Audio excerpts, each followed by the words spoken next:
Hey there, welcome to my channel. If you've not been here before, my name's Andrea and I love the Pilates method, and I hope that my channel can provide information on exercises and concepts as well as provide workouts for you, and thank you so much for joining. If you'd like to see more videos like this, do click the red subscribe button and the bell icon, and then you'll never miss when I publish a video.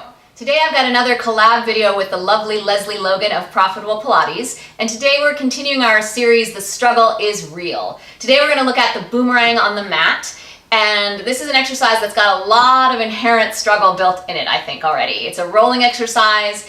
It's a little bit upside down for a moment. It's got a teaser in it, especially if you choose one version by Romana. And so we're going to look at all those components, and we also might take a look at how the boomerang ranks in the midst of all the other exercises in Pilates mat repertoire that are upside down. So where might this one fall, and how would you introduce it to someone, and when? So let's get started. Let's talk about, I'm going to show you what we're talking about at first. The boomerang is a rolling exercise that comes in the latter part of the mat sequence. It's part of a lovely trifecta of rolling exercises, the boomerang, the seal, and then the crab. And it's a really nice prolonged period of rolling that's right after lots of hard things in the mat. So it's kind of a feel-good section, in my opinion. Nevertheless, it is a demanding exercise, and people that do it have to already have 3 skills in their Pilates workout already. They have to be able to roll okay, they have to be okay upside down for a moment, and they have to kind of negotiate the teaser pretty much in both exercises, but more so in the version from Romana. So let's look at both versions right now, and then we'll talk a little bit more about what to look for and how to introduce them. I usually like to start with my feet right close to the edge of the mat so that I make sure that when I roll back, I'm not in danger of being off the mat. And for tall people, that's probably more essential than for me. So you're going to use your center and lift yourself over. Once you're upside down, you're going to reach the legs open and closed. And then for Joe Pilates, you're going to keep rolling and you're going to stretch, kind of like spine stretch, 3 times, and then you'll sit up again. So the Joe Pilates version has a little more of a rolling aspect that continues throughout. So you're going to roll, open and close, stretch forward.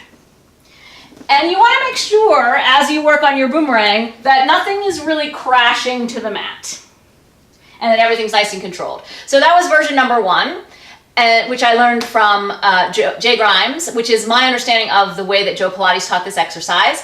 If I can, I'll insert a clip of Joe Pilates teaching this exercise that was recently on Facebook, and I will try to include a clip in the info box below, because it's kind of fun to see him sort of wail on the person that he's teaching as well, and makes us all horrified.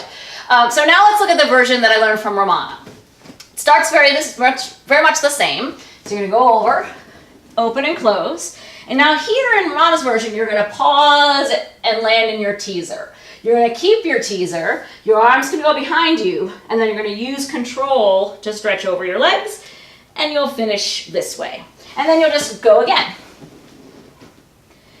Teaser, boomerang, the arms back, and around. And we had sort of 2 versions with Romana. One where everything came down together, and one where the legs came down first and then the arms went around. So I'll do one of each again. So this is the first version. Woo, I can't do this one anymore, evidently. Let's try that again. But you know, just keep rolling, it's all good. So this is the first version. And Romana used to tell us to kiss our knees, and then the legs would come down, and then the arms would finish. And then a little less manageable is the next version, where everything's going to come down together. So you kiss your knees, you reach to your toes, and then everything comes down together. So it's a lot more to control in that second version, because you can see everything like, woo, wants to come to the mat. So these are the 2 versions, and I like them both for various reasons. As I said, the boomerang in the Joe Pilates mat order in Return to Life is part of a rolling trifecta toward the end. And the rolling version of the boomerang, where you don't have that teaser in the middle, I really like in conjunction with those 3 exercises, because you're really setting up the rolling 3 exercises in a row, and it's a really nice sequence. And the other version by Romana, I really like to help people who are working on the teaser. And it's a nice way to kind of give them one more teaser that has a little different element to it. They are rolling into it, they have to control it, they have to move their arms, which is going to prepare them for things where like hip circles or various other teasers like teaser 2 and teaser 3. So it has a lot of value as well.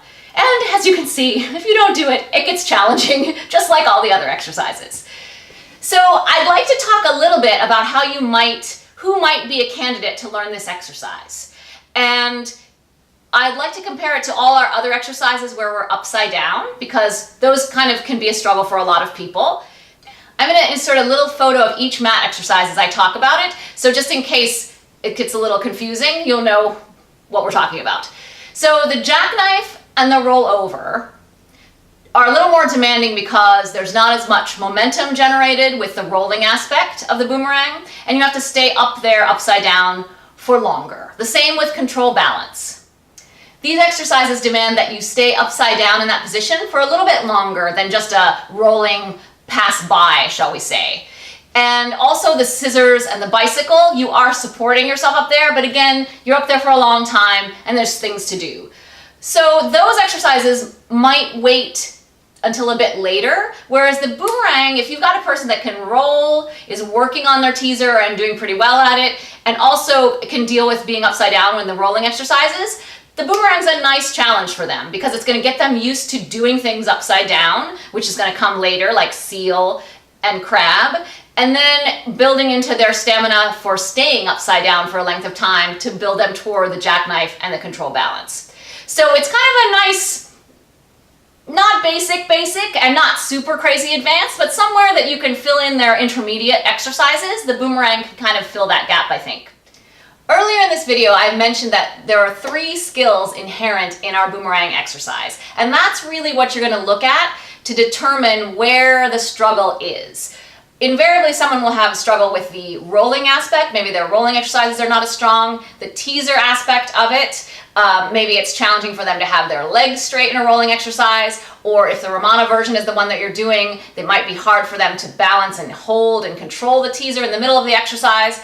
And then there's the part where it's upside down, which is a little bit quality that we need in the rolling exercises, but there is that sustained lift upside down that you need to control as you're opening and closing the legs. So those 3 things you can look at and determine where the person's struggle is. And then we have a whole host of other exercises that can fortify and strengthen that aspect. And then when they do their boomerang on the mat, you can see if what you've been doing with them elsewhere is working. So that's a really nice way to look at this exercise based on skills and which ones your person has or struggles with. Thank you so much for watching. And if you have other questions about this exercise that I didn't address, please leave me a comment below. I love to answer your questions, and thank you so much for your suggestions about other exercises to focus on in this series. Keep them coming. And thank you so much for watching, for spending time with me today. Bye.